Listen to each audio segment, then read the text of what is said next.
मान्य सदस्य ज्ञानेन्द्र बहादुर शाही, छोटकरीमा आफ्नो कुरा राख्नुहोस्।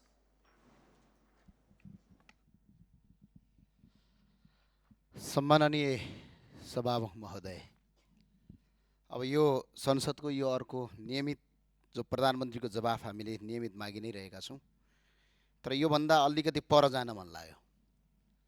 आज सम्माननीयज्यूलाई म अपिल गर्न चाहन्छु,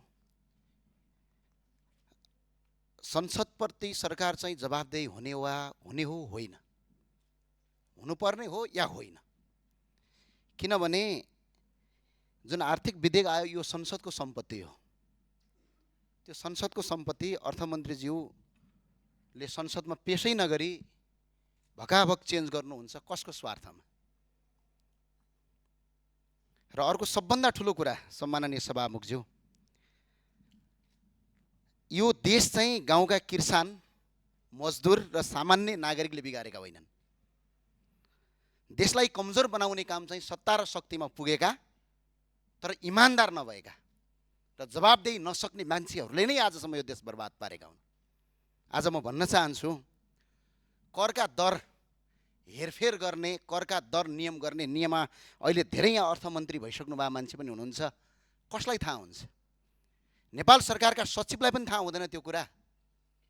त्यो सीमित अर्थमन्त्री र अर्थमन्त्रीज्यूले स्वीकृत गरेका व्यक्तिबाहेक अरूलाई थाहा हुँदैन। तर आज सूचना लिक भएर 753वटा गाडी केरला नाकाबाट भित्रिन्छ, 14 गते भन्सार पास गरिन्छ, 20 गते गाडी आउँछन्।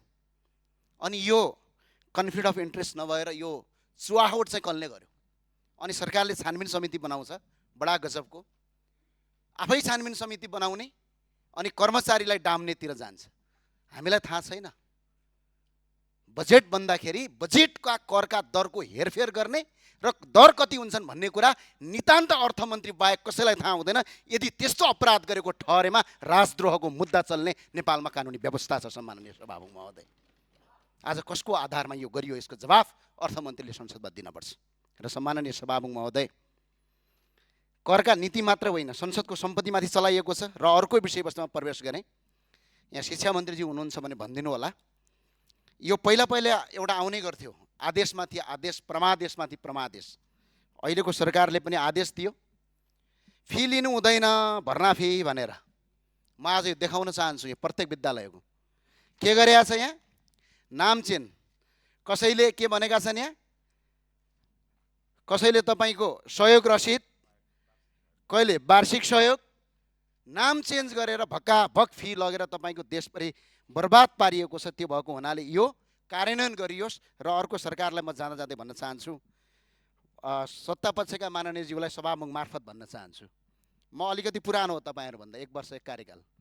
पहिला पनि यस्तै हुन्थ्यो, सरकारका मन्त्रीले गलत गर्थे, आफै छानबिन समिति बनाउँथे र आफैलाई आफै निर्दोष साबित गर्थे।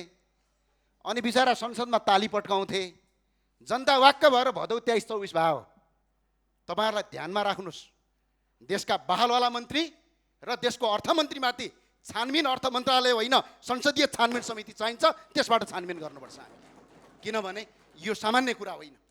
यो आज देशका करका दरहरू हेरफेर गर्ने सूचना लिक गरेर आज कसरी आयो त्यो सूचना? त्यो सामान्य कुरा हो। अनि भन्सारको एउटा कर्मचारीलाई थाहा हुने कुरा हो त्यो? कसलाई थाहा हुन्छ? जम्मा 3 जना मान्छेलाई थाहा हुन्छ यो देशमा तपाईँको अर्थमन्त्री करका दरमा। एउटा अर्थमन्त्री, यदि चाहे भने अर्थ सचिव, यदि चाहेपछि राजस्व सचिव। यदि अर्थमन्त्रीले अनुमति दिनुभयो भने कसरी सूचना लिक भयो? यो ठुलो अपराध हो र सुशासनको आँटमा बनेको सरकार हो यो। यो सरकार र अहिले सरकारको जुन 182 सिट आएको छ, 181-82, तपाईँ हामीले कुनै काम गरिरहेको होइन। जनता वाक्क भएर सुशासन हुन्छ भनेर आएका हुन्। अहिले कुशासनको बाटोतिर नलाग्नुहोस्, म तपाईँलाई अपिल गर्न चाहन्छु। त्यही भए हुनाले सम्माननीय सभामुखज्यू, मन्त्रीमाथि छानबिन हुन्छ, पूर्व मन्त्रीमाथि आफै छानबिन गर्ने, आफै निर्दोष हो भन्ने, संसदीय छानबिन गरौँ न। पहिला प्रतिपक्षमा हुँदाखेरि हामीले मागेका थियौँ त, संसदीय छानबिन समिति गरौँ। अर्थमन्त्रीमाथि नितान्त छानबिन हुनुपर्छ। यो राजद्रोह, यस्तो गर्न पाइँदैन। सम्माननीय सभामुखज्यू, म त्यही अपिल गर्न चाहन्छु। हस्, धन्यवाद।